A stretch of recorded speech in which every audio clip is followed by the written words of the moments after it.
প্রথমেই বলি জয় শিবশ্যামা মায়ের জয়, জয় শিবশ্যামা মায়ের জয়, জয় শিবশ্যামা মায়ের জয়। আমার ভিডিওটা সম্পূর্ণ তোমরা দেখো শিবশ্যামা মায়ের ভক্তরা। এই ভিডিওতে কাজ করতে করতে কিছু আমি কথা বলবো তোমাদেরকে, যেভাবে আমাকে নিয়ে পড়ছে সবাই, যে কজন পড়েছে সবাই না, কজন ভিডিও করছে তো আমাকে নিয়ে, আমি ভাবতে পারছি না যে আমি তো ওনাদেরকে নিয়ে কোনো দিন কিছু বলি না, কাউকে নিয়ে আমি কোনো দিন পড়িনি। কিন্তু দেখো যেভাবে পড়েছে, উল্টো পাল্টা বাজে বাজে ভাষা, কুৎসিত ভাষায় কথা বলছে। আমার স্বামীকেও কেউ ছাড়ছে না। এই যে কজন ভিডিও করে, প্রায় 10 জন হয়ে গেছে ভিডিও করছে আমাকে নিয়ে। প্রথমে বলি আমার মেয়ে নেই, মেয়ে আজ থেকে স্কুল খুলেছে, মেয়ে আজ থেকে স্কুলে যাচ্ছে। ওকে আবার ড্রেস করে দিলাম, চুল বেঁধে দিলাম। রান্না সকালবেলা করতে পারিনি, তাই ছাতু 1 গ্লাস করে খাইয়ে দিয়েছি মেয়েটাকে। শিবায়নকে তেল মাখিয়ে দিলাম, সরষের তেল, যেহেতু শীতকাল, রোদের মধ্যে কিছুক্ষণ রাখা হলো, তারপরে গরম জল করে স্নান করিয়ে দিলাম। সকালবেলা মধু আর তুলসী পাতা খাইয়েছি, কারণ ওর একটু ঠান্ডা লেগে গেছে। তোমাদেরও বাচ্চা থাকলে খাবে, বড়রাও তুলসী পাতা মধু খাবে, খুব উপকার। এতে কফ বেরিয়ে যায় পায়খানার সাথে, বাচ্চাদের আর বড়দের মুখ থেকে পায়খানার সাথে, পটির সাথে কফ বেরোবে। এগুলো সকালবেলা আমি কেচেছি, শুকে গেছে কিছুটা, জায়গা আর হচ্ছে না। ছাদেও এরকম লোড হয়ে গেছে, জামা প্যান্ট কেচে শুকো দিয়েছি। আমি সব দেখাবো, তার সাথে সাথে কিছু কাজ করব, তোমরা মন দিয়ে শুনবে। এই যে দেখতে পাচ্ছ ঠাকুরের, এগুলো ঠাকুরেরগুলো কিছু কেচেছি, আমাদের কেচেছি। এই যে ঠাকুরের আসনগুলো কেচে দেওয়া হয়েছে, আর যেটা কেচেছি সেটা বাবা উপরে নিয়ে গিয়ে পুজো দিয়ে দিয়েছে। এটাও সকালের ভিডিও, বেশি বেলা হয়নি, ভিডিওটা ছাড়তে একটু দেরি হবে আমার। এটা মায়ের মুখটুকু মুছি তো, এটাও কেচে শুকো দিলাম।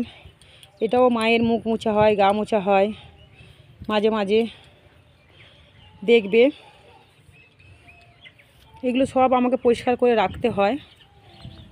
শিবায়নের জামা প্যান্টগুলো সব প্রায় শুকে গেছে, উলট পালট করতে হচ্ছে আমাকে। ভিডিওটা একটু বড় হবে, দেখবে। তো আমি বলছি, সত্যের পথে আমি থাকি, সৎভাবে কথা বলি, আর সত্যিটা সত্যি তুলে ধরি, মিথ্যাটাকে মিথ্যা, এটা মিথ্যা বলছি, এটা আমি তুলে ধরি। আমি মঙ্গলা মায়ের ভিডিও দেখি, দেখার মতন দেখি, তাই সত্যি মিথ্যাটা যাচাই করার ক্ষমতা আমি রাখি। এটাই আমি বলি। এই নিয়ে আমার শত্রু বেড়ে গেছে। এরা আমার যে ভিডিওগুলো আমি করি, কি বলি না বলি, এগুলো কিন্তু এরা দেখে না। মেয়ে নেই ভিডিওটা ধরার, তাই আমি দেখাচ্ছি। এগুলো মিলে নিয়ে আবার আসবো। দেখো এই টিকলের উপরে ব্লাউজটা, শিবায়নের প্যান্টটা শুকো দিলাম। আর এই যে এটা হলো তুলসী গাছের সামনে যে ওড়না, আমারই ওড়না ছিল নতুন, এটা ব্যবহার করিনি। তুলসী গাছের জানলার উপরে এটাকে ওড়না দিয়ে দেখবে, এটাকে খেয়াল করো। আর হাঁসের ঘরে খাবার দেওয়া হয়ে গেছে, আমার ছেলে দিয়ে দিচ্ছে। এখানে খরগোশগুলোকে খাবার দেওয়া হয়ে গেছে। হাঁসগুলো সব দেখো খেয়ে খেয়ে কীরকম করে আসছে সব লাইন দিয়ে। আমার বড় ছেলে কৃষ্ণ ডাক নাম, আর আসল নাম সুরজিৎ। তো ওখানে হাঁসগুলো অনেক আছে, দিয়ে ওকে সেই দায়িত্বটা দিয়ে দিয়েছি। তা দেখতে পাচ্ছ এখানে মানে কেচে দিচ্ছি, তুলে দিচ্ছি, আবার শুকাচ্ছি। এগুলো সব দেখাবো। আমি ছাদে যাব এবার। আসনগুলো সব শুকিয়ে গেছে, আসনগুলো দিয়ে দিলাম। আমি প্রত্যেক দিন জামা প্যান্ট এইভাবে কাচি, কোনো জামা প্যান্ট বাসি রাখি না। এগুলো আমার হাতে আমার এই আসনগুলো তৈরি করা, শুকে গেছে, আবার শুরু করে দিলাম। সপ্তাহে 1 দিন করে কাচি আসনগুলো। মায়ের ঘরে যাচ্ছি, দেখো তোমাদের মাকে একটু আমাকে দর্শন করে নাও। আমি সত্যি বলছি, এখনও কিছু খাইনি। এখন প্রায় 1:30 বাজে। ঘরদোর সব পরিষ্কার করা হয়ে গেছে, এখনও প্রদীপ জ্বলছে। সকালবেলা পুজো হয়েছিল, এখনও প্রদীপ জ্বলছে। বাবা পুজো দিয়েছে, আমিও মায়ের মন্দিরে গিয়ে দর্শন করে নিয়েছি। মা তো জানেন আমি কাজে ব্যস্ত, সব পরিষ্কার পরিচ্ছন্ন করে রেখে দিয়েছি। শাড়িটা পরে মায়ের মন্দিরে ঢুকবো বলে ঢোকার টাইম পেলাম না, এমনি নাইটি পরে স্নান ফান করে মায়ের মন্দিরে ঢুকেছি। মাকে একটু দর্শন করে নিই। অনেক কথা আছে, ভিডিওটা সম্পূর্ণ তোমরা দেখবে, বড় হলেও দেখবে। তোমাদের শিবশ্যামা মাকে একটু দর্শন করে নাও। একবার কমেন্ট করে বলো জয় শিবশ্যামা মায়ের জয়, জয় শিবশ্যামা মায়ের জয়, জয় শিবশ্যামা মায়ের জয়। আমার এইরকম উপোস করতে করতে চলে যায়। ঘরে খাবার রান্নাবান্না সব করে রাখি, খাবার টাইমটা না। এই যে দেখতে পাচ্ছ মাকে শাক আলু কলা বাতাসা দিয়ে ভোগ দেওয়া হয়েছে, সেবা দেওয়া হয়েছে। মায়ের আমি মন্দিরে ঢুকবো কখন থেকে ভাবছি, কারণ মায়ের জাগ্রত প্রদীপটা বাবা পুজো দিয়ে গেছেন, তেলটা ঢেলেছিলেন বাবা এত করে, বাবা বললেন, আমি বললাম মানে তোমাদের বাবা আমার প্রতিদেবতা, দেখো তেলটা ওই পোলতের মুখটা না শক্ত হয়ে গেছে, ওটাকে আমি এখনই ঠিক করব, তার আগে ছাদ থেকে ঘুরে আসি। মাকে একান্তে আমি আবার মায়ের সাথে কিছু কথা হবে আমার, মাকে আমি আবার ধূপ দেব। তো সন্ধেবেলা আমি লাইভে আসব, তাড়াতাড়ি আসার চেষ্টা করব। তো সম্পূর্ণ ভিডিওটা তোমরা দেখো। আমি ঘরদোর সব পরিষ্কার করছি, সকালবেলা এক ধাকে 12 জন চলে এলো, তাদেরকেও দেখতে হলো আমার ভক্তদেরকে। এই দেখো এগুলো সব কেচেছি, এগুলো গোছাবো বলো তো, সব একা করি। মেয়ে স্কুলে গেছে, ভিডিও ধরার তো কেউ নেই, আর মেয়ের স্কুল খুলে গেছে, এখন আর ভিডিও ধরার কেউ নেই, ওইভাবে এক হাতে দেখাবো এক হাতে করব আমি। তো এগুলো সব আমার গুছাতে হবে, এই জামা প্যান্টগুলোকে, এগুলো সব শাড়িগুলো বললাম না আমি কিছু রাখি না, সব একদিন পরলেও সেগুলো কেচে কেচে আমি রেখে দিই। আর এইগুলো কিন্তু আমাকে কিন্তু কোনো ভক্ত দেয়নি, এখানে যত কটা শাড়ি আছে আমার স্বামী কিনে দিয়েছে, আমার মা আমার মাসি দিয়েছে, এই সমস্ত কিছু, ঠিক আছে। আর এইটা আমাকে একটা ভক্ত দিয়েছিল 10 বছর আগে, 10 বছর আগেকার মন্দিরে উনি আসতেন মায়ের মন্দিরে, তখন এই শাড়িটা লাল পাড়ের শাড়িটা ভক্ত দিয়েছিলেন, ওনার অনেক উপকার হয়েছে, অনেক ইয়ে হয়েছে, তাই দিয়েছিলেন। আর এই যে দেখো ছেঁড়া ফাটা জিনিসগুলো যে গুছিয়ে এগুলো রেখেছি না, এগুলো সব কেটে কেটে টুকরো করব, আজকেই করব।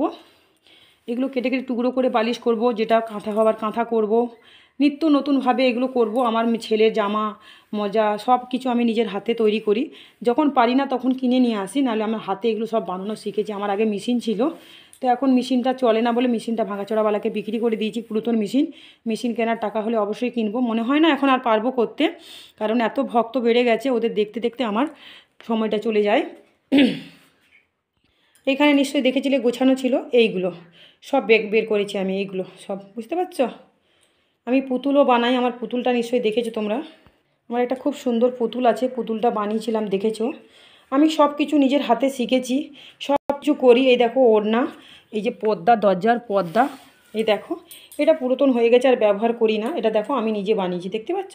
এই দেখো আমার হাতে সেলাইগুলো দেখতে পাচ্ছ, এই দেখো সেলাইগুলো দেখো আমার হাতে কি সুন্দর, দেখো আমি চুমকি টুমকি দিয়ে বানিয়েছি, দেখো দেখো এটা পর্দা, এখনও সিস্টেমটা রয়েছে, কিন্তু এই দেখো পর্দা দেখতে পাচ্ছ, এই দেখো আমি মিথ্যা কথা বলি না, এই যে পর্দা, এটা কেচে পরিষ্কার করলে কিন্তু হয়ে যাবে, কিন্তু এটা আমি আর সময় পাই না, হয় না, এটা কেচে দিলে কিন্তু এই জায়গাটা আমি টাঙাতে পারবো, এই জায়গাগুলোতে, যেহেতু মায়ের ঘরে দরজা লাগাতে পারছি না, তো এবার একটু ছাদে যাব। এইগুলো আমার এখনও কাচা হয়নি, এই যে চুড়িদার প্যান্ট জামা, মায়ের শাড়ি, মায়ের গায়ের শাড়িটা পরেছিলাম অমাবস্যার দিন, এটা পানি কাজ করে আমি রেখে দেবো খুব সুন্দর করে। এটা আমার বিয়ের শাড়ি, এটা বিয়েতে, এটাও আমি পানি কাজ করে ভালো করে রেখে দেব। ছাদে উঠে গেলাম, দেখো ছাদে খুব সুন্দর করে পরিষ্কার করা হয়েছে, ছাদে সকালবেলা জল ঢালা হয়েছে, এই যে ছাদে জামা প্যান্টগুলো সব শুকিয়েছি, এই যে দেখতেই পাচ্ছ, মোটর খালি হয়ে গেছে, মোটরটা আবার চালাতে হবে, ট্যাঙ্কি ভর্তি করতে হবে, অনেক জল ব্যবহার হয়, প্রত্যেক দিন এরকম জামা প্যান্ট আমি কাচি। নিচে পড়ে গেছে এটা, এই আমার ছাদ বাগান, দেখতে পাচ্ছ শিবসমা মায়ের ভক্তরা। তো তাই সবাইকেই বলি, ভগবানের সন্তান আমরা সবাই, ঠিক আছে। আমি এত কাজ করি তাতেও তোমাদের হিংসে হচ্ছে, যে আমি কেন এত কাজ করি সেগুলো কেন দেখাই, আমি করতে পারি, আমি দেখাই এই কারণে এত কাজ। দেখো ছাদ বাগানও আমার নিজের হাতে তৈরি, আমার টব গাছ হচ্ছে না, বালতি পাচ্ছি না, বালতি হলে আমার এই জিনিসগুলোকে আবার পাল্টে আবার আমি এগুলোকে একটা ভালো জায়গায় রাখবো, সে সময়টাও পাচ্ছি না, কারণ সকালবেলা 12 জন চলে এলো ভক্ত, তাদেরকে আমার দেখতে হলো, কারো ক্ষতি করে কেউ রেখেছে, কারো সংসারে অশান্তি, কারো কাজকর্ম আটকে যাচ্ছে, কারো গা হাত প্রচণ্ড ব্যথা যন্ত্রণা, 15 বছর ধরে অনেক ওষুধ খাচ্ছে, অনেক মন্দিরে যাচ্ছে, ভালো হচ্ছে না, তাদেরকে মালিশ করলাম, মন্ত্র করে মালিশ করলাম, বলে দিলাম 3 বার যদি পারো আরও 2 বার এসে আমার হাতে মালিশ নিয়ে যাও, আর মালিশ তেল জাগ্রত প্রদীপের তেল দিলাম, আর আমি মালিশ তেলও বানাই, ঘরে গিয়ে মাখতে বলেছি। এই যে অ্যালোভেরাগুলো দিয়ে মাথার তেল তৈরি করা হয়, এবং এটা তোমার যে মালিশ তেলেও এটা ব্যবহার করা হয়। জাগ্রত প্রদীপের তেল তো মা তো বলেছেন সব ভক্তদেরকে এই সমস্যার জন্য দিতে, আমি সেগুলো দিই, কিন্তু মালিশ তেল আমি আবার আলাদাভাবে বানাই, সেটা তেল লাগে 16 রকমের তেল দিই, আর 16 রকমের তেল এখন পাওয়া যায় না, রেডি তেলটা পাওয়া যাচ্ছে না, অনেক দাম, আমি পেরে উঠি না, নিত্য নতুন তেল মিশিয়ে গাছগাছড়া মেশাই, অনেক কিছু মিশিয়ে আমি 51 রকম তেল গাছগাছড়া শেকড় বাকড় মিশিয়ে তেলটা তৈরি করি। তো দেখতে পাচ্ছ জবা ফুলে একটা কুঁড়ি আছে, আজকে 2টো জবা ফুল ফুটেছে, মায়ের গায়ে দেওয়া হয়েছে। আর এই যে তোমাদের সুন্দর শিম গাছ, ভক্তদেরকে আমি দিয়ে দিই, আমি খাবার টাইম পাই না। কি সুন্দর বিটুলি হয়েছে, গৌরী ফুল ফোটে, নীলকণ্ঠ ফুল ওই যে ফুটেছে ওখানে। এইখানে কি সুন্দর সুন্দর গাছগুলো দেখো, এখানেও খুব সুন্দর সুন্দর সকালবেলা ফুলগুলো ফোটে। সব নিয়ে গিয়ে আমরা বাবা পুজো দিয়ে দিয়েছি, আমি মায়ের মন্দিরে পুজো দিয়ে দিয়েছি, মানে প্রণাম করে নিয়েছি। আবার এই যে এবার আমি আবার ড্রেস পরে মায়ের মন্দিরে এবার ঢুকে যাব 2টোর মধ্যে। আর জাগ্রত প্রদীপটা তেলটা একটু সবসময় নজর রাখতে হয়, মাকে বলেছি মা লিবে গেছে একটু ক্ষমা করো, সবসময় জ্বালিয়ে রাখতে হয়। তো আসলে 2 দিন 4 দিন না পরিষ্কার করলে জায়গাটা নোংরা হয়ে যায়, পোলতেটা নোংরা হয়ে যায়, তাই এরকম অবস্থা হয়ে যায়। তো তাই সব বাবা মাদের বলছি যারা আমাকে নিয়ে ভিডিও বের করছো, আমার ভুলটা কোথায়? তোমরা যে সবসময় বলছো যে আমি নাকি বাজে, আমার স্বামী বাজে, আমার সন্তানরা বাজে, নিত্য নতুনভাবে ব্যঙ্গ করে তোমরা ভিডিও করছো কেন? এটা কি তোমরা ঠিক করছো? আমি তো কোনোদিন তোমাদের স্বামী সন্তান কাউকে নিয়ে টানটানি করি না। আর তাছাড়া আমার স্বামীকে নূরমা তুমি বলছো, নূরমা আমার স্বামীর প্যান্টের ওই কী সব উল্টোপাল্টা বাজে কথা বলছো, হল দেখা যায়, এই দেখা যায়, ভিতরে একটা প্যান্ট পরতে বলবে। তুমি কি জানো আমার স্বামী প্যান্ট পরে কি না? এবার যদি আমি রেগে গিয়ে বলি তখন বলবে আমি নাকি খুব অহংকারী মেয়ে ছেলে। তোমরা যা খুশি পাচ্ছ বলে যাচ্ছ, জামাইবাবু বলছো। তোমার যদি প্রকৃত জামাইবাবু হতো, তোমার নিজের জামাইবাবুকে এইভাবে মিডিয়ার সামনে ভিডিও করে বলতে পারতে? হেসে হেসে তোমার মা সামনে একটা গুরুজন আছেন, উনি কী শিক্ষা দিচ্ছে তোমাকে? তোমার মা আবার হেসে উড়িয়ে দিচ্ছেন। হ্যাঁ, আমার স্বামীকে ওনার সন্তান নয়? হ্যাঁ বলো তো তোমরা। এইভাবে বাজে বাজে তোমরা ব্যঙ্গ করে ভিডিও করছো, রহস্য করছো, আমাকে কখনো ভণ্ড বলছো, কখনো অহংকারী বলছো, কখনো টেটিয়াল বলছো, কখনো যাচ্ছা তা তুই তাকারি করে আমাকে কথা বলছো। হ্যাঁ কেন এইগুলো কি করছো তোমরা? এগুলো কি শুরু করেছো?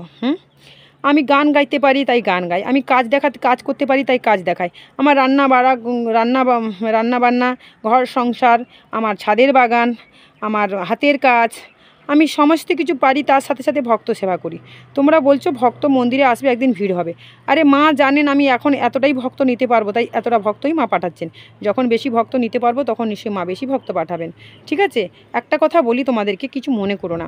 তোমরা বলছো যে ভণ্ড, এখানে ভণ্ডামি হয়। তাহলে তোমরা যে বলছো মায়ের মন্দিরে আসবে, কথাটা মন দিয়ে সবাই শুনবে, মায়ের মন্দিরে আসবে বলছো, তা মায়ের মন্দিরে যে তোমরা আসবে, এখানে তো মা ভণ্ড তোমরা বলেছো। তাহলে মায়ের মন্দিরে আসলে কি হবে? তোমাদের কোনো কাজ হবে কি? কোনো কাজ হবে না। আমি মনে করি মাকে যেদিন বিশ্বাস করবে, ভট্টাকে যেদিন বিশ্বাস করবে, সেদিন তোমরা মায়ের মন্দিরে এসো, তার আগে মায়ের মন্দিরে এসো না। ঠিক আছে? আর আমাকে ভাইরাল করতে হবে না তোমাদের, আমার ভাইরাল করার দরকার নেই। মা বলে দিয়েছেন এমন কোনো সত্যের পথে যিনি আসবেন, সত্যি যিনি ভগবানের প্রকৃত সন্তান, প্রতিবাদ করেন সত্যের পথে আমার মতন, তিনি এসে শিবশ্যামা মাকে দেখবেন, প্রচার করবে। এমন এমন সন্তানরা আসবে, প্রচার করবে। এটাই আমি জানি ভালো করে। ওই দেখো আমার ছেলে বসে আছে, দেখো জুম করছি, ওই দেখো হাঁসগুলো নিয়ে বসে আছে। ভালো, এখন ধান চাষ হবে তো সবাই করে ট্রাক্টর দিয়ে, যে দেখো আমার ছেলে, এটা আমার ছেলে, ভালো করে দেখো। এই যে আমার ছেলে বসে আছে কত দূর থেকে। আমার আগে ছাগল গরু অনেক ছিল, পাটনারি ছাগল 14-15খানা ছিল, অনেক ছিল। কি সুন্দর পরিবেশ দেখো, সব জায়গায় মাঠঘাট শুকে গেছে, সব গরু ছাগল সব কিছু চড়ে, হাঁস মুরগি, কত সুন্দর আমাদের হাঁসগুলো। দেখবে কত দূরে দেখো, ওই দেখো এই যে ঝাউ বাগানটা, এটা এই দেখো আমাদের হাঁসগুলো। আমি পশু পাখি খুব ভালোবাসি, কোনো দিন কিন্তু লাভের আশা করিনি, বেচিনি। আমার ঘরে হাঁসের ডিমও ভর্তি। আমি ভক্তরা যারা মানে পাড়াপড়শি এসে নেয় তাদেরকে দিয়ে দিই, কিন্তু বিক্রি করে দিই, এমনি দিই না। আমি পরিশ্রম করতে পারি তাই করি, সত্যের পথে প্রতিবাদ করি। আমার পুজো বাসা ভুল হয়, মঙ্গলামার যেগুলো করেন আমি সেইগুলো ওনাকে বলি ভুল হচ্ছে, সেগুলো ওনাকে বলি শুধরে যাও। ঠিক আছে, এটা তোমাদের চোখে পড়ে না। আমি ভগবানের প্রকৃত সন্তান, মাকে আমি পুজো করি, শিবশ্যামা মাকে। আমার মনে হয় যে উনি যেভাবে পুজোগুলো করছে এটা ঠিক করছে না, কারণ ওখানে যে মা, আমার এখানেও সেই একই মা। ভগবান সব জায়গায় বিরাজমান, মা তো মাই হয় না। মাকে এইভাবে ভুলভাল পুজো করলে প্রতিবাদ তো কেউ না কেউ করবে। তো আমার মতন কত সন্তান বেরিয়ে গেছে, ওনাকে নিয়ে প্রতিবাদ করছে, উনি তো শুধরাচ্ছেন না।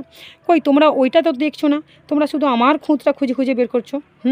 আমার খুঁতটা কোথায়? তোমরা সব সময় আমাকে নিয়ে ব্যঙ্গ করছো, এটা কি তোমরা ঠিক করছো? তোমরা যুক্তি দিয়ে কথা বলো তো।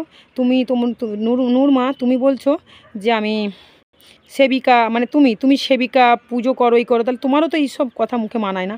তুমি আমাকে নিয়ে যখন তখন যা খুশি বলছো। কালকে তুমি লাইভ ভিডিওতে আমার স্বামীকে বললে যে আমি যাতে কিছু না বলতে পারি। তোমার প্রকৃত যদি তোমার জামাই হতো তুমি কি এইভাবে কথা বলতে পারতে? তুমি আমার স্বামীকে ভরা বাজারে তো বদনাম করছো, অপমান করছো, চরিত্র নিয়ে টানাটানি করছো। এটা তোমার মা পিছনে দেখছে, তোমার মার কী শিক্ষা এটা? তোমার মা কী শিক্ষা? এরকম তোমার অনেক ভুল আছে, আমার ভিডিওগুলো যেগুলো করেছো এরকম অনেক অনেক ভুল তুমি তুলে ধরেছো। অনেক উল্টো পাল্টা বাজে বাজে ভণ্ডামির ভিডিও আমাকে নিয়ে করেছো। অনেকেই করছে, অনেকেই করছে। তবে একটা মা আমাকে খুব ভালো ভিডিও একটা আমাকে নিয়ে করেছেন। আমাকে বলেছেন যে 2025 সাল যেন মা, শ্যামা মা, তোমাকে তো শ্যামা মা কোনো দিন বলি না, শ্যামা মা তুমি কিন্তু আমাকে অনেক উনি খুব ভালো লেগেছে, আমার মন কেড়ে নিয়েছে ওই ভিডিওটাতে। মা গো তোমাকেও বলছি মা, আমি নিশ্চয়ই পাল্টে যাব, চিন্তা নেই, কিন্তু সত্যের পথে প্রতিবাদ করব। মঙ্গলা মায়ের ওখানে ত্রিশূল ছুঁয়ে যারা যারা উপকার পাচ্ছে না, উপরন্ত ক্ষতি হচ্ছে, তারা শিবশ্যামা মায়ের মন্দিরে আসছে, তাদেরকে যখন ভালো করব তাদেরকে নিশ্চয়ই ভিডিওতে তুলে ধরবো যে অমুক জায়গা থেকে এই সমস্যা হয়েছে, এখানে এসে এই উপকারটা হয়েছে। আমি কষ্ট করি। কালকে যেমন একটা 5-10 পর্যন্ত আমি সাধনা করেছি, 12টা থেকে ঢুকেছি মন্দিরে, সাধনা করেছি। আমি আর টানতে পারিনি শরীরটা, কেন শিবায়ং খুব ছোট, উঠে গেছে, কান্নাকাটি করছে, শীতকাল। তো আমার কিন্তু 3:30-4টে পর্যন্ত আমি জাগি প্রত্যেক দিন, আমার ঘুম আসে না। আর যখন ঘুমিয়ে দেয়, ঘুম পাড়িয়ে দেয় মা, ঘুম পাড়িয়ে দেয়, কিন্তু আমার ঘুম আসে না, এটা আমার অভ্যেস হয়ে গেছে। কিন্তু আমি যে সাধনাটা করছি, আমার ছোট বাচ্চা এখন ঠিক মতন সাধনা হয়ে ওঠে না, কোন দিন করছি কোন দিন করছি না, কিন্তু বেশিরভাগ আমি সাধনাটা করার চেষ্টা করি। ঠিক আছে, যেদিন শিবায়ংকে মাকে বলি মা গো শিবায়ংকে খাইয়ে দিলাম, একটু ঘুম পাড়িয়ে দাও তো মা, আমি যেন সাধনা করতে পারি। আমার কত মন্ত্র শিখতে হয়, কত কিচ্ছু শিখতে হচ্ছে আমাকে। এইগুলো যে শিখবো, তোমরা তো আমাকে সবসময় বিভ্রান্ত করছো। তোমরা সবসময় আমাকে যেন একটা টর্চার করছো সবসময়। এটা কি তোমরা ঠিক করছো বলো? আমি তো তোমাদেরকে নিয়ে কোনো দিন ভিডিও করি না, তোমরা সব সময় ভিডিও বের করছো আমার স্বামীকে উল্টোপাল্টা। কতজন ভিডিও বের করছো, আমার সন্তানকে করছো, আমাকে করছো, আমার চরিত্র নিয়েও কতজন টানাটানি করছো। এটা কেন করছো তোমরা? এগুলো তো ভিডিও নয়, এটা কি ভিডিওর কোনো মানে হলো? তোমরা যদি আমার ভুল ধরবে, প্রকৃত আমার খুঁতটা ধরে তুলো যে এইটা তুমি ভুল করছো শ্যামা, তুমি এটা পাল্টে যাও। কই তোমরা তো এটা বলছো না। মঙ্গলাকে মঙ্গলা মা বলছো, আমাকে তুই তাকারি করছো, ঝাঁটা দেখাচ্ছ, লাথি দেখাচ্ছ, কিল দেখাচ্ছ, চোর দেখাচ্ছ, কতজন সব মিলেমিশে সবাইকে নিয়ে ভিডিওটা বলছি। ঠিক আছে, এই যে মাটা আমাকে বলেছিল শ্যামা মা, কোনো দিন তোমাকে শ্যামা মা বলি না, তুমি এই 2025 সাল, জানি না তুমি বাঁচবে কিনা আমি বাঁচবো কিনা, তবুও বলছি মা গো তুমি ভুল ধরো, সবার ভালোভাবে ভুল ধরো, রেগে রুগে ধরবে না। আরও অনেক কিছু উনি বলেছেন। ঠিক আছে, ওই মা অনেক খারাপ খারাপ আমাকে নিয়ে ভিডিও বের করেছেন, কিন্তু ওই মা 70 বছর মনে হয় বয়স হয়ে যাবে, মনে হচ্ছে এরকম হবে, বা 65 হবে। তো ওনার মাথায় খোপা থাকে, দেখবে শাড়ি পরে থাকে সবসময়। তো ওই মা আমার খুব ভালো লেগেছে মা তোমাকে, তোমার ভিডিওটা যতই খারাপ ভিডিও আমাকে নিয়ে করো না কেন, একটা ভিডিওতে আমার মনটা তুমি জয় করে নিয়েছো। ঠিক আছে, আসলে আমাকে কেউ চিনতে পারেনি, হয়তো তুমি চিনতে পেরেছো। নিশ্চয়ই আমি পাল্টানোর চেষ্টা করব মা, শুধরানোর চেষ্টা করব। যদি মনে হয় তোমার আমি ভুল আছি, বা তোমার কোনো যদি মনে হয় যে না আমি কোনো দিকে হয়তো তোমার খারাপ লেগেছে, সেই জায়গাটা আমি শুধরানোর অবশ্যই চেষ্টা করব মা। ঠিক আছে মা, আমি এই কথাটা তোমার রাখার চেষ্টা করব। তবে একটা কথা বলবো, যে মঙ্গলা মা যেভাবে করছেন এটা তোমরা মানো না মানো আমি জানি, কারণ আমিও তো একটা পূজারিনী সেবিকা। আমি হয়তো এইসব রান্না বান্না সব কিছু দেখাই বলে তোমরা আমাকে সেবিকা বলে মানছো না, কিন্তু আমি সমস্ত কিছু নিয়ে থাকি, সমস্ত কিছু নিয়ে চলি, সবাইকে নিয়ে মিলেমিশে থাকি, আমি বন্ধুর মতন মিশে যাই। আমার ফার্স্ট ভিডিওগুলোতে দেখবে আমার ইনস্টাগ্রাম আছে, ফেসবুক দেখবে, শিবশ্যামা মা নামে আছে আমারই ছবি, দেখবে তো আমি কি সুন্দর, আমি নাচ গান হাসি খুশি সমস্ত কিছু নিয়েই থাকি, আমি সমস্ত কিছু নিয়ে মিলেমিশে থাকি। আমার এই সন্তানদেরকে মানুষ করতে গেলেও আমার অনেক সময় লাগে। আমি ভক্তদেরকে টাইম দিই, যেমন 12টা যে ভক্ত এলো আজকের বৃহস্পতিবার, তোমরা জানো ওদের পিছনে আমার লেগে গেছে প্রায় 3 ঘন্টা। কার কি সমস্যা শুনলাম, জানলাম, কার কি ক্ষতি করে রেখেছে, কারো ভাগ্য গণনা করলাম, কারো হাত দেখলাম, কারো কপাল ব্যথা, মাথা ব্যথা অনেক দিন ধরে, বলছে হাসপাতালে গিয়েও কাজ হয়নি। আমি চেষ্টা করলাম তাদের এই জিনিসগুলো ভালো করবো কিনা, কিছু ওষুধ দিলাম, কিছু মন্ত্র ঝাড়ফুঁক করে দিলাম, মালিশ করে দিলাম, কই কারো কাছে তো টাকা পয়সা আমি নিলাম না। তাহলে বলো, আমি এইগুলো ছেড়ে ভিডিও করি, ভগবান যদি কোনো দিন আমার ইউটিউব থেকে টাকা দেয় সেটাকে দিয়েই আমার সংসার চলবে, মায়ের পুজো চলবে। আমরা তো মায়ের পুজো থেকে কত খরচা লাগে, অমাবস্যার দিন ব্রাহ্মণ আনি, মায়ের কালী পুজো একটা হয় বড়, মায়ের এই যে বার্থডে আসছে, বার্থডেটা কত বড় হবে, প্রতিষ্ঠা যেদিন মাকে করেছি, খরচা আছে, আমি এগুলো কোথা থেকে জোগাড় করব বলো? কিছু জিনিস আছে যে জিনিসগুলো জিনিসগুলো আমার পয়সা দিয়ে মানুষকে দিতে হয়, সেটার দাম আমাকে নিতেই হয়, তাই না? সমস্ত কিছু ফ্রিতে করলে তো আমার চলবে না। দেখো আমি সত্যি কথা বলতে শিখেছি, তাই সত্যি কথা বলি। অনেক মানুষ আছে মন্দিরে দেখবে ভিডিও ছাড়ে, বলে কিছু লাগে না কিছু লাগে না, ও মন্দিরে গেলে বলবে এটার পয়সা লাগে সেটার পয়সা লাগে, কিন্তু আমি সেটা বলি না, যেটা সত্যি সেটাই তুলে ধরি। দূর থেকে কতজন ভাগ্য গণনা করে, যে জিনিসগুলো লাগে সেগুলো পাঠিয়ে দেয়, যেটুকু টাকা লাগে সেটা পাঠিয়ে দেয়, নাহলে কুরিয়ারের মাধ্যমে ওরা যদি জিনিসগুলো কিনে পাঠিয়ে দেয় তো হয়ে যায়। এইভাবে আমি মানুষের সবসময় উপকার করি, উপকার করতে এসেছি, মানুষ হয়ে মানুষের উপকার করব। তোমরাও উপকার করো মানুষের, কাউকে নিয়ে ব্যঙ্গ করো না। এরকম হাসি রহস্য তামাশা নিয়ে আমাকে ভিডিও করছো, আর আমি যদি বলি ভগবান বিচার করবে, সেখানে বলছো তোমরা আমি নাকি অভিশাপ দিচ্ছি। না, আমি অভিশাপ দেওয়ার কেউ না, আমি ভগবান নই, আমি তোমাদের মতন একটা মানুষ। কোনো ভিডিওতে কিন্তু আমি বলিনি যে আমি ভগবান, আমি সব পারি না। যেগুলো জিনিসগুলো আমি শিখেছি, ভগবান যে জিনিসগুলো আমাকে দিয়েছেন, কারণ আমার দাদু একটা জ্যোতিষী ছিলেন। আমার দাদু মারা গেছেন 120 না 25 বছরে মারা গেছেন। পিওনার দাস, আমার বাপের বাড়ি বৈষ্ণব, ঠিক আছে। সারা জীবন 150 বছরের মন্দির আছে, সারা জীবন ওরা নিজেরা পুজো পাশা এইসব নিয়ে থাকে, নিরামিষ খায়, ঠিক আছে। কিন্তু আমি তো নিরামিষ সবসময় খেতে পারি না, আমি আমিষ নিরামিষ মিশিয়ে থাকি। কোন দিন কি নিরামিষ খাবো, কোন দিন আমিষ খাবো, সেটার আমার একটা ডেট থাকে, দিন থাকে। কোন দিন পুজো নেই সেই দিন আমি বেছে বুঝে খাই। আমাদের পরিবেশটা একটু দেখে নাও, খুব ঘর বাড়ি হয়ে গেছে। এরা আমাকে খুব ভালোবাসে, খুব ভালোবাসে, আমাকে খুব সাপোর্ট করে। আমি এখান থেকে জায়গা বেচে দেবো বলছি, এরা বেচতেও দেয় না, বলে তোমার কি সমস্যা। দেখো আমার তো রূপ দেখে নয়, আমার গুণটা দেখে। হয়তো আমি একটু চেঁচিয়ে কথা বলি, আমার কথাটাই এইরকম। তোমরা খারাপ মনে করলে আমার কিছু করার নেই, তবে অন্যায়ের প্রতিবাদ আমি করে যাব, করে এসেছি, করে যাব। আমারও ভুল দেখো তোমরা, কোনো অসুবিধা নেই। আমার ভুল দেখে অন্যায়ের প্রতিবাদ তোমরাও করো, যে শ্যামামা তুমি এটা ভুল করছো, শ্যামামা তুমি এটা ভুল করছো। আমার স্বামী ঘন্টা দেখা যাচ্ছে সেটা নিয়ে ভিডিও করছো, আমার স্বামী হিজড়ে কেউ সেটাকে নিয়ে ভিডিও করছো, আমার স্বামী ছক্কা সেটা নিয়ে কেউ ভিডিও করছো। এইগুলো কি কথার কোনো মানে হয়? এগুলো কোনো ভিডিও হয়? তোমরা আমার স্বামীকে নিয়ে টানাটানি করছো, কেউ বলছে আমার পুরো ফ্যামিলি মেন্টেল, কেউ বলছে আমার পুরোটা ফ্যামিলি মেন্টেল, আরও কত কত কত ভক্তরা আসছে তাদেরকে নিয়ে থ্যাম্বনেলে ভিডিও ছবি লাগিয়ে দিচ্ছ, তাদেরকে নিয়ে উল্টোপাল্টা বলছো। কেউ আমাকে কোনো ভক্ত মাকে শাড়ি দিচ্ছে, তোমরা ভিডিও বের করে বলছো নাকি আমি কিনে এনে করছি। জাগ্রত প্রদীপের তেল বলছি ভক্তদেরকে আনতে, কারণ ওদেরকে ওই তেলটা আমাকে দিতে হয়। তোমরা বলছো আমি নাকি ব্যবসা করছি, তা সেটা তোমরা ভিডিওটা ভালো করে দেখো, দেখে তবে তো তোমরা ভিডিওটা করবে। উল্টোপাল্টা নিয়ে ভিডিও করবে, এই সব নিয়ে মাথা গরম হয়ে যদি ভিডিও করি। কেউ বলছো আমি নাকি, আমাকে নিয়ে ভিডিও কেউ বের করেছে আমি নাকি মদ টদ এই সব খাই হ্যান তাই। এইগুলো কি কোনো, আমি যদি বলি প্রমাণ দিতে তো দিতে পারবে? এইগুলো তো খারাপ জিনিস না। তোমরা না জেনে শুনে যদি আমি যদি বলি সেখানে যে প্রমাণ দাও, তোমরা কি দিতে পারবে? এইগুলো কিন্তু করো না, ঠিক আছে। এগুলো খুব খারাপ জিনিস, কোনো কিছু প্রমাণ ছাড়া কেউ করো না এইগুলো করা, এগুলো খারাপ জিনিস, ঠিক আছে। আমি এইসব নিয়ে কোনোদিন কাউকে টানাটানি করি না। ঠাকুর নিয়ে প্রতিবাদ করি, ঠাকুরকে নিয়ে ভুলভাল পুজোর প্রতিবাদ করি। ভক্তদের যাদের শরীর খারাপ হচ্ছে, কোনো কাজ হচ্ছে না, ত্রিশূল ছুঁয়ে সব কিছু হয় না, তারা এখানে আসছে, তারা বলছে, তাদের দেখছি, তাদের করে দিচ্ছি কাজ, তাদের নিয়ে প্রতিবাদ করছি। এটা আমি একটা পূজারি, আমি এগুলো দেখছি, আমারও ভালো লাগছে না যে ভক্তরা পুরো শরীরে খারাপ হয়ে যাচ্ছে, ত্রিশূল ছুঁয়েছি 8বার 9বার, তারা আসছে মা এই সমস্যা, ফটো এনে পুজো করছে মঙ্গলামার। সেগুলো আমি ভুলগুলো প্রতিবাদ করছি, যেটা তোমরা করো না। ঠাকুর কৃষ্ণ কালীমাকে প্রতিষ্ঠা করো, শিবশ্যামাকে প্রতিষ্ঠা করে ঘরে রাখো, কিন্তু আমাকে না মঙ্গলাকে, কাউকে তোমরা ছবি বেদির মধ্যে রেখো না। আর তোমরা বলেছিলে আমার দীক্ষাগুরুকে, শিক্ষাগুরুকে, আমি তো যে ব্রাহ্মণ এসেছিলেন উনি আমাকে দিয়েছেন শিক্ষা, আর আমার বাবা আমাকে দিয়েছেন শিক্ষা দিয়েছেন, আর আমার বাবা আমাকে দিয়েছেন, আমার বাবা দিয়েছেন শিক্ষা, আর ওই ব্রাহ্মণ দিয়েছেন সে দীক্ষা, ঠিক আছে।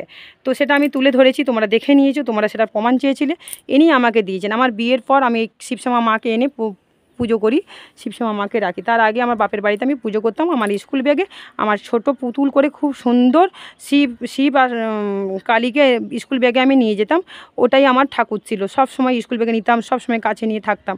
সেটার কাহিনী তুলে ধরেছি, নিশ্চয়ই আবার নতুন করে তুলে ধরবো। লাইভে আসছি আমি আসবো, আমার লাইভটা অপেক্ষা করবে। ভিডিওটা অনেক বড় হয়ে গেল, সম্পূর্ণ দেখো প্লিজ। আমার কথা যদি খারাপ লাগে তোমরা কিছু মনে করো না। আমি এখনও সারাদিন কিছু খাইনি, এবার মায়ের মন্দিরে যাব, গিয়ে তারপরে আমি কিছু অন্ন গ্রহণ করব। ভালো থাকো, সুস্থ থাকো।